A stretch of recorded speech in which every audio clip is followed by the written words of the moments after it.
They say every old house has its secrets, but I never expected the one I would uncover in the creaky Victorian-era house I had inherited from my great-uncle, who died in hospice.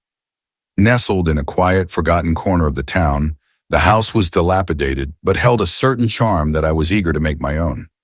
I spent the first few days unpacking, painting, and getting acquainted with the strange noises the house seemed to make in the dead of night. But it wasn't until I found the mirror that things began to spiral out of control. The mirror was an old ornate piece buried under a pile of dusty sheets in the attic. The intricate, twisting patterns carved its frame, and the slightly warped glass gave a subtly distorted appearance to everything it reflected. Despite its odd look, I decided to hang it in the hallway on the second floor, right outside my bedroom. That night, as I lay in bed, I felt a strange sensation, a tingling on the back of my neck, as if someone were watching me. I tried to shake it off as paranoia from being alone in a new house, but the feeling persisted. Finally, I got up to get a glass of water, hoping it would calm my nerves. As I stepped into the hallway, the temperature dropped noticeably. I rubbed my arms to fend off the chill and glanced at the mirror. That's when I saw him for the first time. A man, tall and thin, stood in the reflection just behind me. Shadows obscured his face, but I could discern the outline of his head and the sharp angles of his shoulders. My breath caught in my throat as I whipped around to confront the intruder. But the hallway was empty. I turned back to the mirror, my heart pounding in my chest. The man had vanished, leaving only my pale, wide-eyed reflection to gaze back at me. I stood there, frozen, trying to rationalize what I had just seen. Perhaps it was just a trick of the light, I told myself. Or maybe I was more tired than I realized. I forced myself to return to bed, but sleep eluded me. I relived the man in the mirror all night, trying to make sense of it. The next day, I avoided the mirror, not wanting to confront whatever I had seen. But as the sun set and the house grew darker, I found myself unable to resist. If the man was real or a dream, I needed to know. As night fell, I stood in front of the mirror again. For a moment, everything was normal, just my reflection staring back at me. But then out of the corner of my eye, I saw movement. The man appeared again, closer this time. I could see more details now. The gauntness of his face, the hollow eyes that seemed to bore into mine. He didn't move or make a sound.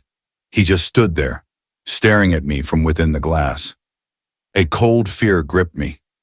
After trembling, I touched the mirror, which was solid as expected. Still, the man didn't move. He appeared imprisoned behind the glass, attempting to connect with me. The days that followed were a blur of sleepless nights and constant anxiety. I began to see the man more often, not just in the mirror, but on any reflective surface. I noticed him staring at the kitchen window, the television screen, and even the water in my glass.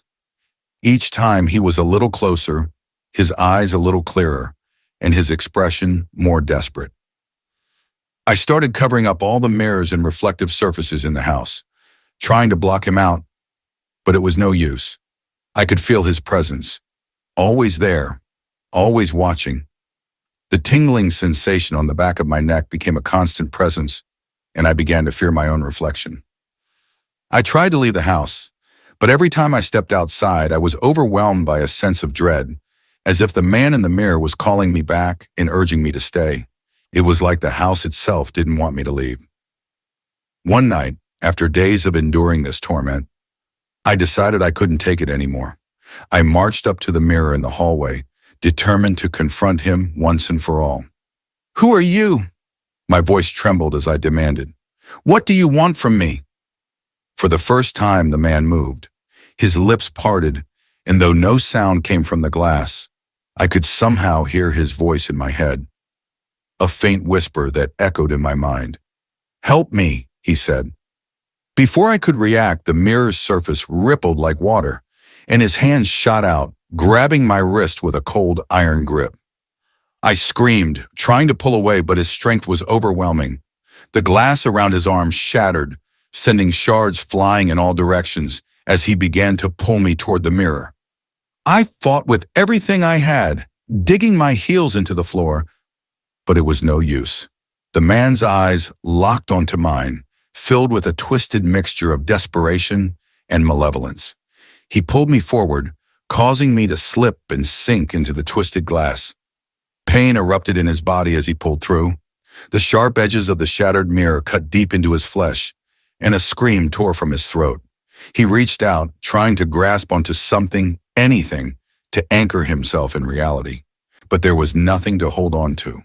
The hallway spun into a vortex of darkness, distorting the world around him. Then everything went black. When the police arrived the next day, they found the house empty. They found the door locked from the inside with no signs of forced entry. But the hallway told a different story, a story of violence and something far more sinister. Shards of broken glass littered the floor, scattered like tiny, deadly stars. A large, cracked mirror hung on the wall, its surface smeared with blood. The police found a trail of crimson leading from the center of the hallway to the shattered mirror, where it abruptly ended. But there was no one. The officers searched the house from top to bottom, but they found no trace of Thomas. His belongings were still there, untouched, as if he had simply vanished into thin air. The only evidence that something horrific had occurred were the bloodstains in the shattered glass. Unable to explain what had happened, the police classified the case as a missing person under mysterious circumstances. However, the locals whispered that the cursed house had claimed yet another victim. They spoke of the man in the mirror, a vengeful spirit trapped in the glass, forever seeking to trade places with the living. All evidence led the public to believe that Thomas had become the new man in the mirror, taking the place of the original trapped spirit. The original man who had pulled Thomas into the mirror was free, leaving Thomas behind to fill his place. And now, every time someone passes by that old Victorian house, they swear they can see a shadowy figure in the window, a man's silhouette, staring out at the world with hollow eyes, waiting for his next victim to walk by and catch his gaze. He was waiting for someone to wander too close to their doom.